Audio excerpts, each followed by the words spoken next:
You ready? Very good प्यारे बच्चों, आज आप लोग जो है दिसंबर माह का पहला चैप्टर बिना जड़ का पेड़ पढ़ने वाले हो। तो ये शीर्षक जो लिखा है, आप बताओ कोई भी पेड़ बिना जड़ का होता है क्या? नहीं ना होता है।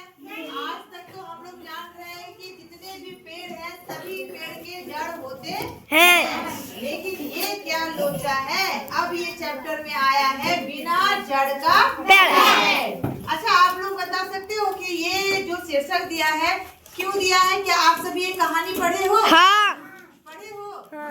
घर पे रीड किए हो? हाँ। तो बता दो कि ये जो दिया है इसका क्या अर्थ निकलता है? क्यों लिखा है बिना जड़ का पेड़? ये शीर्षक क्यों दिया गया है? नहीं समझ में आया? किसी को समझ में नहीं आया? चलिए अब हम आपको पढ़ाते हैं, और जब हम पढ़ाएंगे फिर देखिएगा कि आप लोगों को समझ में आ जाएगा कि इसका शीर्षक क्यों बनाया है। कोई भी कहानी का जो शीर्षक होता है वो सार होता है। शीर्षक पढ़कर समझ जाओ कि कहानी क्या है, ठीक है? तो चलिए हम लोग पढ़ते हैं। ये कहानी है राजा के दरबार की। किसकी कहानी है? राजा के दरबार की। Very good. तो देखिए, राजा के दरबार में एक व्यापारी संदूक के साथ पहुंचा। संदूक किसे कहते हैं? बक्सा। बक्सा, वेरी गुड। उसने गर्व से कहा, महाराज मैं व्यापारी हूँ। अच्छा बताओ कि व्यापारी किसको कहते हैं? जो खरीद बिक्री करता है। जो खरीद बिक्री करता है। और बिना बीज एवं पानी के पेड़ उगाता हूँ। ये तो बड़ा बात हो गया भाई। बिना बीज का, बिना पानी का कोई पेड़ उगा सकता है क्या? नहीं उगा सकता है। लेकिन ये जो व्यापारी आया, ये जो डायरेक्ट जो है राजा को चैलेंज करते हैं और राजा को कहते हैं कि मैं बिना जड़ का पेड़ उगाता हूँ। जड़ का पेड़ उगाता हूँ, बिना बीज का, बिना पानी का। आपके लिए मैं एक अद्भुत उपहार लाया हूँ, लेकिन आपके दरबार में एक से एक ज्ञानी ध्यानी है। राजा के दरबार में तो बहुत सारे ज्ञानी सब रहते हैं ना। हाँ। अब वो व्यापारी एक साथ में सभी को चैलेंज करते हैं। इसीलिए पहले मुझे कोई यह बताए कि इस संदूक में क्या है। अगर बता देगा तो आपके यहाँ चाकरी करने को तैयार हूँ। चाकरी करने का मतलब? नौकरी चाकरी। हाँ, आपके यहाँ नौकरी करने को तैयार हूँ, आपके यहाँ काम करने को तैयार हूँ, ठीक है?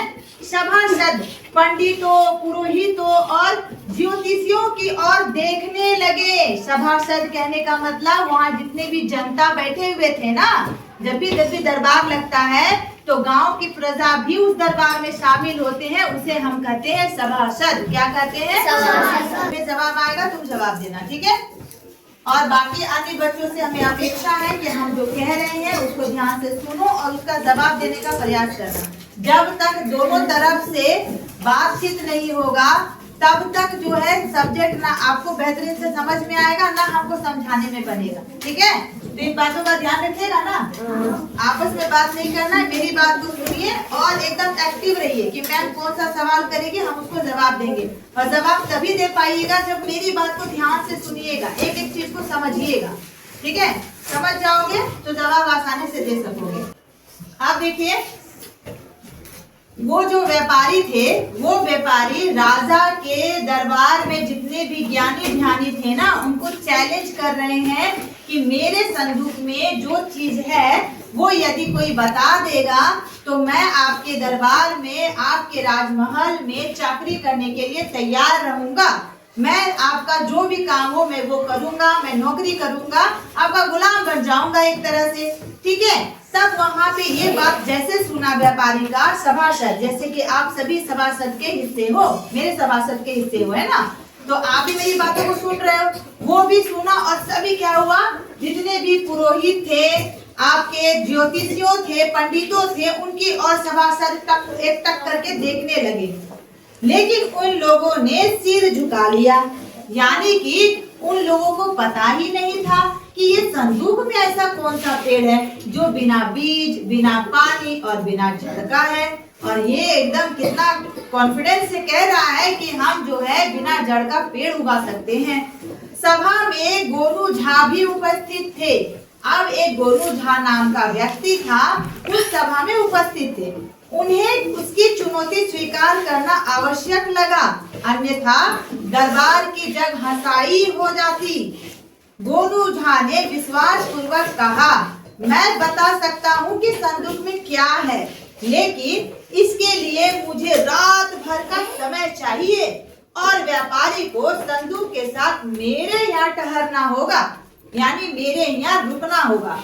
संदूक बदला ना जाए, इसकी निगरानी के लिए हम रात भर जगे रहेंगे और व्यापारी चाहे तो पहरेदार भी रखवा सकते हैं। देखो गोनू जो है अपनी चतुराई वाला दिमाग लगाना शुरू किया। अभी देखो इस कहानी से आप लोग को भी सीख लेनी चाहिए, यदि किसी प्रश्न का जवाब एट द मोमेंट यानी झट से नहीं पता चलता है क्या होगा, तो उस सवाल को वक्त देना चाहिए। थोड़े से अगर वक्त दो और दिमाग में जोर लगाओ, उसकी तरकीबें निकालो, तो निश्चित तौर पर किसी भी कठिन से कठिन सवाल तक पहुंचा जा सकता है। और गोनू झा ने भी यही किया। वो इन सवाल से घबराने की बजाय वो सोचे क्यों ना इस सवाल को थोड़ा समय दिया जाए, थोड़ा वक्त दिया जाए, क्या पता इसका आंसर अगर हमें पता चल जाए तो हमें अपने राज दरबार का इज्जत बचाने का मौका मिल जाएगा। इसकी जो जग हंसाई होगी उसे हम रोक सकेंगे। तो गोनू झा ने अच्छा किया कि नहीं किया? अच्छा किया। किसी सवाल से घबराओगे क्या? नहीं, बल्कि अगर झट से इसका उत्तर ना आए तो थोड़ा दिमाग लगाना और कहना हमें वक्त चाहिए, थोड़ा सा वक्त दो और उस क्वेश्चन को जानने के लिए मंथन करो, प्रयास करो, ठीक है? निश्चित तौर पे आपको आंसर मिल ही जाएंगे। अब आप देखिए, सभी मान गए और व्यापारी गोनू झा के यहाँ चला गया। रात भर दोनों संदूक की रखवाली करते रहे। रात काटनी थी, रात तो बड़ी है ना। अब देखो दिन भर दरबार में और रात जागने में तो झुकनी तो आएगा कि नहीं? इसीलिए किस्सा कहानी भी चलती रही। अब गोनू झा और उस व्यापारी के बीच रात काटना था तो चुपचाप तो कट नहीं सकता था, तो दोनों ने कहानियां कहते गए और रात को गुजारते गए। बातचीत के क्रम में गोनू झा ने कहा, भाई कुछ दिन पूर्व मुझे एक व्यापारी मिला था, उसने भी यही कहा था कि बिना बीज पानी के पेड़ उगाता हूँ। पेड़ों में भांति भांति के फूल खिलते हैं, वह भी रात में। क्या आप भी रात में पेड़ उगाकर भांति भांति के फूल खिला सकते हैं? उसने अहंकार से कहा, क्यों नहीं, मेरे पेड़ रात में ही अच्छे लगते हैं और उनके रंग बिरंगे फूल देखते ही बनते हैं।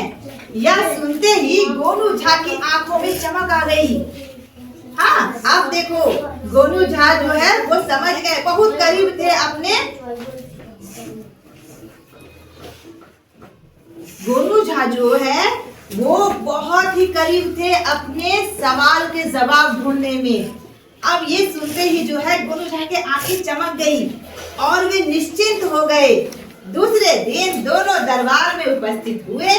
गोनू झा ने जेब से कुछ आतिशबाजी निकालकर छोड़ी। अच्छा आप लोग बताओ, गोनू झा और व्यापारी के बीच जो बातचीत हुआ, क्या उस बातचीत से आपको समझ में आया? हाँ। कि वो जो पेड़ है वो कौन सा पेड़ है? हाँ। आ गया? हाँ। सच में? सच में। कौन सा पेड़ है? फुलझड़ी। हाँ। अरे वाह, चलो आगे देखते हैं। सभासद झुंझला गए। नहीं, यहाँ पहले दूसरे दिन दोनों दरबार में उपस्थित हुए। गोनू झा ने अपने जेब से कुछ आतिशबाजी निकाल कर छोड़ी। अब देखो यहाँ एक अचानक सभा लगा हुआ है और हम आए बिना कुछ कहे आतिशबाजी छोड़ना स्टार्ट कर दें, तो आप लोगों को गुस्सा लगेगा ना कि ये मैम क्या कर रही है ना? इसी तरह सभासद झुंझला गए।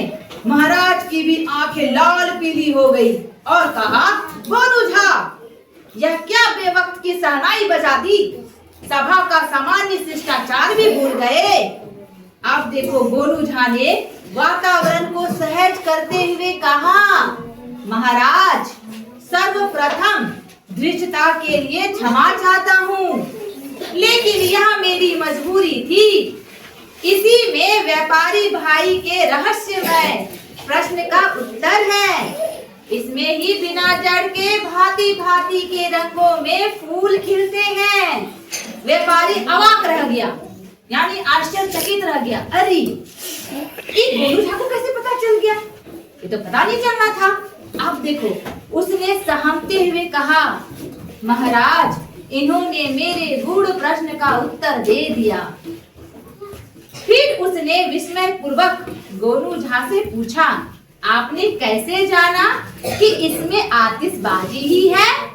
गोनू झा ने सहजता से कहा, व्यापारी, जब आपने यह कहा कि बिना बीज बिना पानी के पेड़ उगते हैं और उनमें भांति भांति के फूल खिलते हैं, तब तक तो मुझे संदेह रहा, परंतु मेरे पूछने पर यह कहा कि रात में ही आपकी यह फसल अच्छी लगती है, तब जरा भी संशय नहीं रहा कि इसमें आतिशबाजी छोड़ कुछ अन्य सामान नहीं होगा। व्यापारी मायूस हो गया। राजा ने कहा, व्यापारी, आपको दुखी होने की जरूरत नहीं है। राजा भी बहुत अच्छे इंसान थे, इसीलिए वो किन्हीं की उत्सुकता भरे प्रश्नों से घुसाने के बजाय उन्हें पुरस्कार देना सही समझते हैं। आप यहाँ रहने के लिए स्वतंत्र हैं, पर अपना कमाल रात में दिखाकर लोगों का मनोरंजन कीजिएगा। अगर प्रदर्शन प्रशंसनीय रहा तो पुरस्कार भी पाइएगा, पर अभी पुरस्कार के हकदार तो गोनू झा ही है। जोरदार ताली लगाओ गोनू झा के लिए।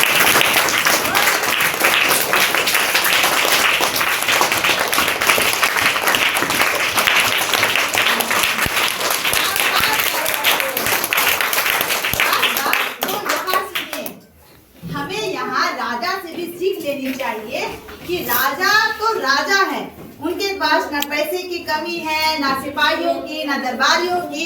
हर कोई उन्हें मान सम्मान और इज्जत देता है ना। आप देखो, कोई व्यापारी आकर और उनसे बेबाक होकर के उनके जितने भी ज्ञानी ध्यानी लोग थे उनको चुनौती दे दिया। चुनौती देने के बाद कोई अगर अधकर दगड़ी छलकर जाए जैसे पुरुष रहते ना, तो वो गुस्सा आ जाते कि मेरे ज्योतिषियों पे, पुरोहितों पे आपने कैसे चुनौती किया। लेकिन उन्होंने कहा, उन्होंने सहजता से काम लिया और यहाँ सुनिए, उस व्यापारी को शाबाशी दी। इससे राजा को भी पता चला कि मेरे दरबार में सच में ज्ञानी ध्यानी लोग हैं। कभी कभी बीच बीच में उनका परीक्षा होना जरूरी है, और व्यापारी ने उनका परीक्षा लेकर मुझे आश्वस्त कर दिया। इसीलिए राजा ने अपनी बुद्धिमत्ता का परिचय देते हुए उस व्यापारी को सजा देने के बजाय उनका अच्छे से सत्कार किया, उनको अच्छे से अपने घर पे रखा और रात में उनको क्या बोला, अच्छे अच्छे मनोरंजन दिखाने के लिए कहा। और ये भी कहा, यदि मनोरंजन सबके मन को भा जाएगा तो हम आपको पुरस्कार भी देंगे। और गोनू झा से इतना प्रसन्न हुआ कि मेरे दरबार का लाज और इज्जत गोनू झा ने बचा दिया, और इसीलिए उन्होंने गोनू झा को तुरंत पुरस्कार दिया। तो क्या ऐसे राजा होना चाहिए ना? आप लोग ऐसे हृदय के इंसान बनोगे ना? हाँ। क्या छोटी छोटी बात पे गुस्सा कर जाओगे? नहीं ना करोगे? नहीं। पक्का? पक्का। समझ में आया? बिना बीज, बिना पानी और बिना जड़ का पेड़ कैसा होता है? हाँ, बड़ी। कौन होता है? फूलझड़ी।